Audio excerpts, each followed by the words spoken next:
Hello, good morning, good afternoon, good evening, good morning, anywhere you are watching this video from. This video is coming direct straight out from Barcelona, Spain, and Catalonia, in a region in Catalonia. Why I'm making this video this morning is for you people to know the reason why we have to fight for our freedom and to ask. We have to fight for our freedom and we ask for something good and something better. I'm going to take you guys now inside. This place is a market because of our men and our women who is farmer. You know, when you go to farm, you don't have good environment where you can produce, you can bring out what you harvest in your farms. So I'm making this video for you to know the reason why you have to have a good environment and a good society, you know, so that when everything is functioning well, the government will benefit, the citizen will benefit. Because of if your government is really want to do something good for you, that they really cared for you, then should be providing a good environment for you that will work, that will function for everyone. This is market here. You can see it because only on this market many people from the world come to Barcelona only to come here and buy something. They say that they have fresh things here. Now you have where they are selling fruit. You see everything here. So when you see all these things, you have good environment, you can benefit and your government can benefit. You see how the market is anywhere you are. This side now is like a station where they are selling some fruit. So I don't want you to be talking so much because I just want to show you a little bit of why we have to fight for our freedom. Why Mazen Nandekali is where he is today. Why Mazen Simon Ekpa is where he is today. Because of Ndi Igbo kwuru okwu si na ife ọma na anya gbara akwụkwọ. You know? So if you try for any name like this, if you try all these good things, the question is gonna do why your government and provided this kind of environment, this kind of society, you know, where them themselves will benefit from here, from what they produce. You know, for you to know that they don't really care about you, what they care is only about them. It's not that they doesn't travel to abroad. This is just small market I'm showing to you. This is where people come to buy whatever things you want to buy. So I'm still taking you guys. So, but I will still try to see how long I can cover this video from, because of this market is very big market. So you can see everything that you want to buy here, you know. So in this station now we are working on was the fruit station, like where you can have fresh things and like seafood, all that. Like our brothers and sisters who are in the river right areas, they have spoiled all the areas that you can get all this seafood. You can bring it out in the market. You provide a good environment for the people, you know, for them to able to drive, and the government as well will able to make their own profits, so that the good environment attract good things, you know. Ndị Igbo kwuru okwu si na ife ọma na anya gbara akwụkwọ. Ọ bụ ife ndị akọ na-eme ịfụcha na ana bekee fụcha ya na obodo oyibo anyị na-ajụ why ka ife mere our government n'ụdị ife ndị ahụ provide ya. Ọ bụghị na inweghịkwa the materials, so ọkwa asị the materials eji provide gịnị ka ife ante create something like this secure for people to come. This one now, people that come here, both local people, both foreigners, are the ones coming here, you know. So you just see that everywhere is well clean and organized, you know. Government in Gwaga, how much they are generating from here now, you will shout. But these people will have mineral resources, you have oil and gas, you have manpower that you can provide these things that doesn't take nothing. Like here now is a session where they are selling meat, you know. Here is like where they are taking like something like to go, you know. So I don't want this video to be long because the market is big. They have in every areas here that this is how the whole market looks like, you know. That's what I'm trying to show you people. This is what I want our people to know, because of for you to know the reason why we have to fight for our freedom. We have to fight for our freedom with all costs, you know, because of something good. When something is good, when environment is good, it attracts people, attract good things. We have all the resources that it takes for we to provide all these things, you know. That doesn't take nothing, you know. Look at all that, you know.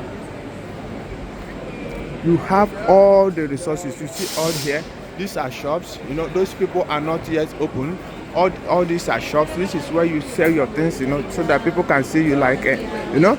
You come, you bring your product, you sell it in the evening. The time reach, like here open from in the morning, here open in the morning, in the evening, like then close from around 8 o'clock time here, you know, because this video is coming direct from Barcelona, Spain, you know. So I'm just showing you a little bit, you know, because these are in many countries, not only here, you know, many countries that is developed in Europe, you know. This is how things is organized. You see everybody. Let's go to fish station. So for you people to know, like these people now are all, many of them are all fishermen. When they go to fish, like many people will come here, many people will come here and take, you know, like here now, you see that all these are fresh fish, you know, all these things you are seeing here are all fresh, you know. So they are all fishermen. When you get your fish from the sea, you come in the market here, you bring it out, because these are the things that attract many people. When people want to come to Barcelona, they say, they have market everywhere where you can get, you know, fresh things from sea, you know, all that. Look at it, you know. If you have environment like this, what will you take you? What will you take the government to produce something like this? If the government really want to help you, you know, if they are not only just to help their pocket and help what they want, you know, then should provide something like this to you. You know, these are the things that they have to provide. It's not even a tax, because of them themselves are going to benefit more than you. You know, then we're generating their tax from all these things. If they have something like this, they'll be generating a lot of tax. They'll be generating their own money. You yourself, you'll be driving in your business. Look at all this as seafood. You know, you see all that. You know. So I don't want this video to be long, but I just want to show you people a little bit eyes of it. Let me take you to another areas. Look at all this, like many of them haven't opened, many of them have closed, you know, because of its, the fish is something they make very early in the morning. So many have closed, many are on the holidays. This is their shops. This is how the shops is. So you have a clean environment, you know, you have good environment. Anyị na-ajụ ese si ka ife mere obodo nke anyị, gịnị mere obodo nke ife ị na-afụ na ndị Igbo ndị ife ọma na-adị mma na anyị ife abịa ime ahịa, onweghị onye na-azọgbu ibe ya ebe ọ bụ ịbịa ga-echọ ife ị chọrọ gị igoro ị pụọrọ onwe gị, onweghị onye na-egbu ibe ya ebe ọ bụkwunu na-afịa. Achọrọ m ka video dị too long, you know, but ka m try as much as possible ka ọ hapụ edo so long, you know. Ọ kwunu na-afụ ime ahịa, ife abụ ahịa ka ife otekere ịrụ ife ndị otu a. Obi Kubana na ndị otu ya, ma gọvanọ unu nsị na ha na-achị unu, ka ife otekiri ha ndị arụrụ na Chineke ga-ekpo ọkụ, ka ife ndị arụcha ife ndị ka ife ga-eme anyị nwa ndị nna ala bekee, ka ife ga-ebute anyị ebe a sị na ọ dịghịrị ụsụ mma ya were abalị na-efe. Ọ bụghị na anyị na-ezigosi gị ife a ka ife na anyị na-ebi ọfụma, mba, na ọ dịghịrị ụsụ mma ya were, bikọ ofe nwe ụmụ ife ndị a na-aba anyị, onweghị ife ga-ebu mụnwa like mụnwa na-eme vidio abịa obodo a legodo anyị just ruo na anyị unu gbara onwe unu Christmas ife a bụ ime ahịa ahụ just nke ị ga-ebịa goro ife ị chọrọ. Etu a ka isi nwee different area bụ ahụ, ọ bụkwa na ọkwa ofu ebe, different places, you know. Ife ị chọrọ nke ndọgọ mma ga-egoro, o nwere onye na-azọgbu ibe ya ebe, ma onye ojii ma onye ọjọọ, onye ọbụla ịchọ shop. O nwere shop ndị ke nnọọ rent, like many of these ones there, icheke na o nwere many of them nwere ike nnọọ rent, or the people nọ holidays, you know, ọ na-ahapụtabe ibi ebe a na like nwaanyị a kịta na abụ onye na-aga, o nwere farm ya, ọkụkọ a bụ ọkụkọ ya, ọ zụcha ọkụkọ ya ejiri aka eme gịnị bie ogbuo ya, ọ bịa ebe a na-ere ife ndị na oke na-afụ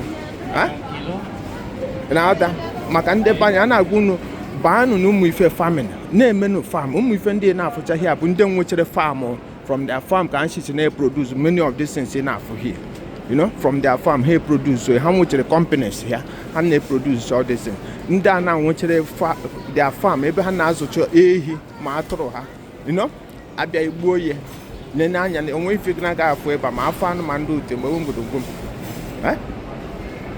so ọkụ na-afụ ife ndị mmadụ anya gbara akwụkwọ. Ọkụ na-afụ ife ndị abụchi ife ndị ha harvest na their farm, because a na-store ya. Nnecha anya ebe a niile na unu ga na-afịa ife abịa ime ahịa, ọ bụ anụ environment dị clean. Unu na-afụ na ma ife na-afụ enu ahịa. Lee n'anya ebe a na kịta lee ndị ka kịta na otego ha rewere ahịa hie, you know. Look at ọ bụ anụ, ọ bụcha anụ ma isi anụ ma onwe ife na-aga ha afụ ebe ahụ. eba kita na abo many of these stores na afobo their family oshiche na aka nne ha, you know, nne ha retire, nwa ha continue enweche from generation to generation. One eme like this woman have been here for a long time since I come abroad. On here for more than 20 years I'm here. This woman and not go here. So how can you people to be seeing it? Or Abia kita na say na our people will enjoy. No, if you before your government quit, if you take the house, if you take your governor, if you take all your senators. But they go hand in the hands with many of them with the hotel here. In Ata. So due to Gina, has to a good in front, getting a good in front. All fact and the canon near backward. All fact a master Simon Ekpa near backward harbor, which is but if I'm not Babanaka gave behind no bonance no one car. Ni former had their manager he former. You know, Yana is no naga half free former. But only opponents ni former na deama, Lepeni fighter. I gave Bambo, can fight on, can within a Biafra, can within a Biafra. I measure Bodania or do to. And then I be a canada, near Ripenaka. I won't even down in or just measure but got them, you know. So not be a fine a better acquire. And I see a guy making agitation game. No. One day, the guy have future all these good things. And I say, like, he made on, I see him make on, but then he get on. No, open home, eh? Open home, so, God bless you receive this video. You know, I thank everybody. It depends from anywhere you receive this video. I say, God bless you. You know, and you want to see to sign this, to sign Ozia, or got verified. Koje kuche ma governor unu, koje kunu ma senator unu, ndo ranye na condition I not that. See ani fa bo ima he josu. Nwa ntakịrị ahịa ka m bịara gosi na ọ bụghịkwa nnukwu ahịa and anyị agachabekwa ihe, you know. So si unu ajụọ ha ajụjụ why unu enweghị ụdị ife na anyị enweghị ụdị ife ndị a na ana Igbo, why anyị enweghị ife ndị a niile na ana Biafra niile, why na ọ bịa bụ ife m na-ajụ, you know. So unu na-enweta vidio unu tụsa mee ka o ru ha aka, menu ka o ruo ndị o kwesịrị iru aka, jụọ ha na ajụjụ si why ife ndị a adọ ha ka ị na-enweta ozi a. Ana m asị onye nwe anyị gọzie gị, onye nwanyị gọzie gị, ife ọbụla ị na-eme onye nwanyị gọzie gị, onye nwanyị gọzie gị. And ka ị na-enweta ozi a, biko subscribe on our channel USB Gospel. You know, subscribe to our channel. I'll be giving you people more updates. Why I'm doing all these things for you people to know a little bit. If I didn't back, no, night for our freedom.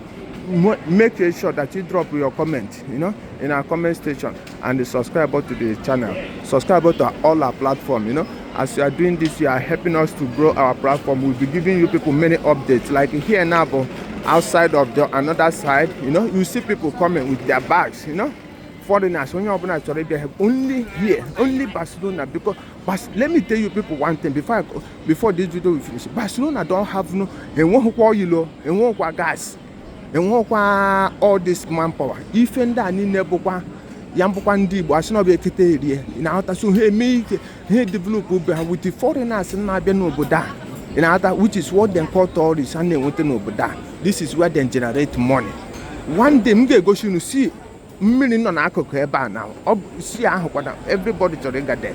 So now we are going to negotiate. I said, may God bless you. Anywhere you may receive our video, you know, go to our comment section, comment in our comment section, subscribe to our channel. You know, anytime I drop a new video, you'll be #1 to receive our video anywhere you are in the world. I say God bless you and God give you grace in this video, and let God bless all of us. Bye.